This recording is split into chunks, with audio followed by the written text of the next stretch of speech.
some love. Coal, oil, all of the above. Hey, Obama, show us some love. Coal, oil, all of the above. Hey, Obama, show us some love. Coal, oil, all of the above. Hey, Obama, show us some love.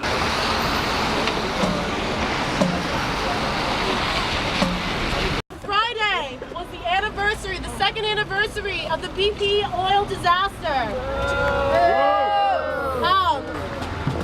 Today, April 22nd, 2 years ago, the Deepwater Horizon oil rig sank into the Gulf of Mexico, releasing millions of gallons of crude oil, and following that, BP released a couple million gallons of chemical dispersants.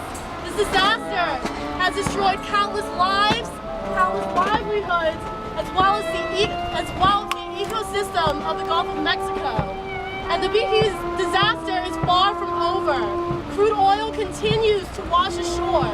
There are 12 million people living in the Gulf, and a survey released this month has said that over 87% of residents, of workers, and cleanup workers exposed to contaminants, including crude oil and dispersants, are suffering from chronic illnesses, including headache, fatigue, memory loss, nausea, chest pains, skin irritation, lesions, boils, vomiting, numbness in the body, and abdominal pain.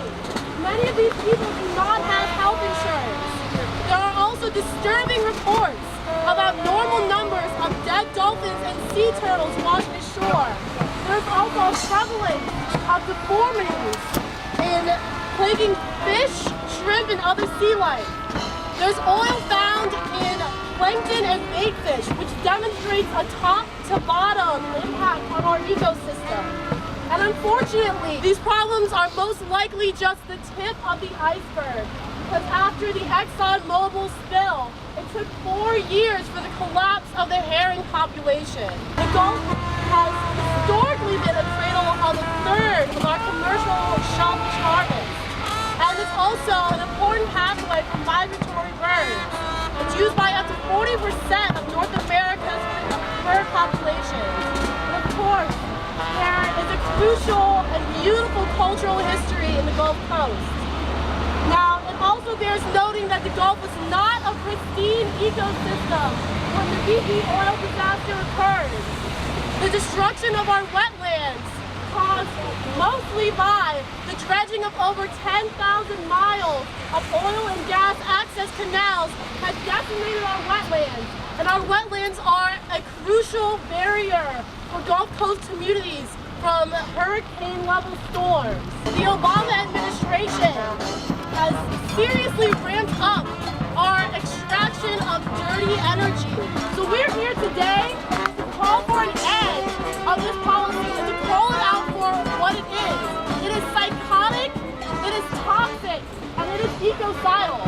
And if our administration won't help us, then we need to stand up and call on BP to be held accountable, to pay for the damage to our Gulf Coast, to take care of our people and our environment.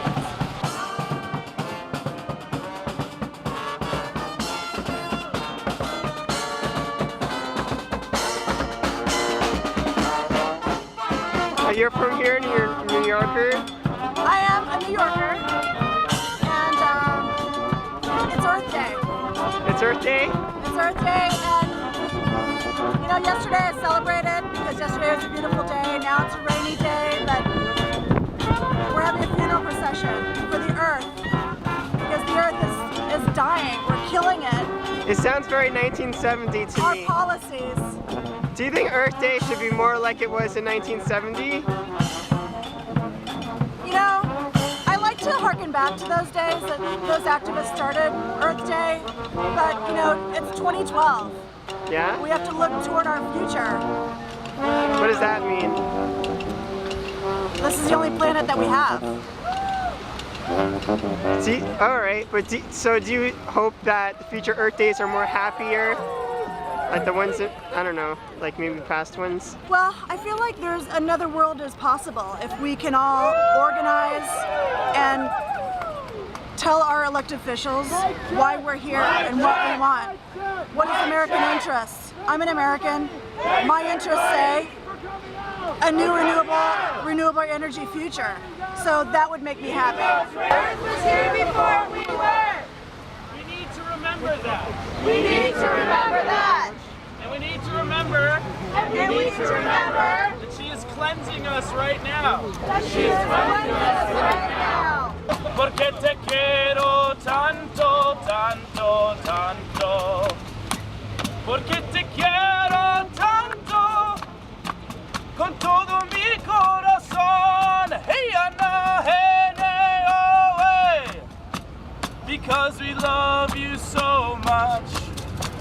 Because we love you so much, so much, so much. Hey, Anna, hey, Anna, hey, Anna, hey, Anna, hey, hey, Anna, hey, hey, Anna, hey, hey, Anna, hey, Anna, hey.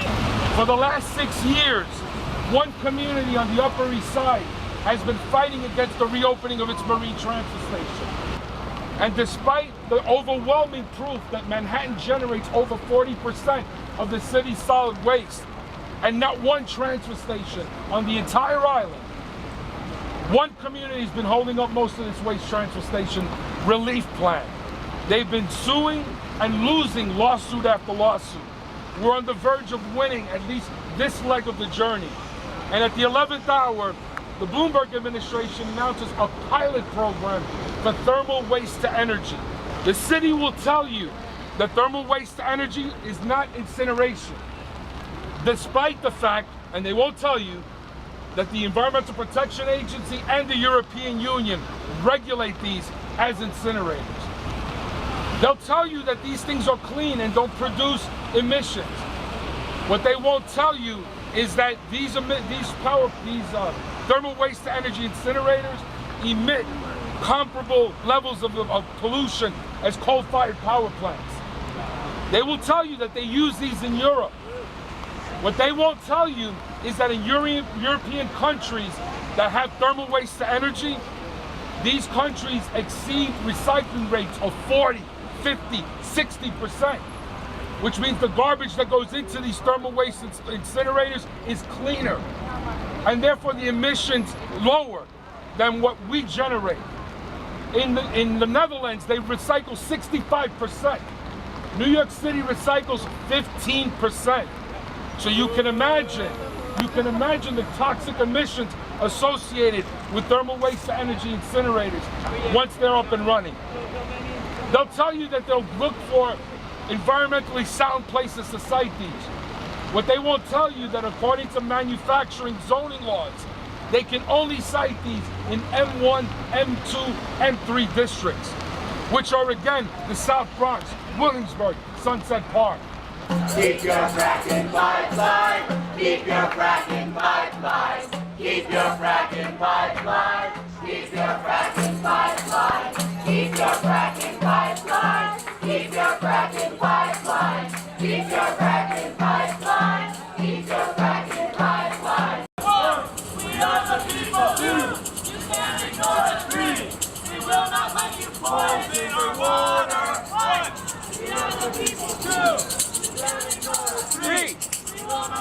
Poison our water. Unfortunately, this beautiful place here, this park that we all love, that has been one of the best things that has happened to New York in years, would be right in the center of the blast radius. That beautiful High Line would be gone, and all the people on it, and all the people in that hotel. Tell everybody in this neighborhood what's going on, what's going to be built underneath their feet.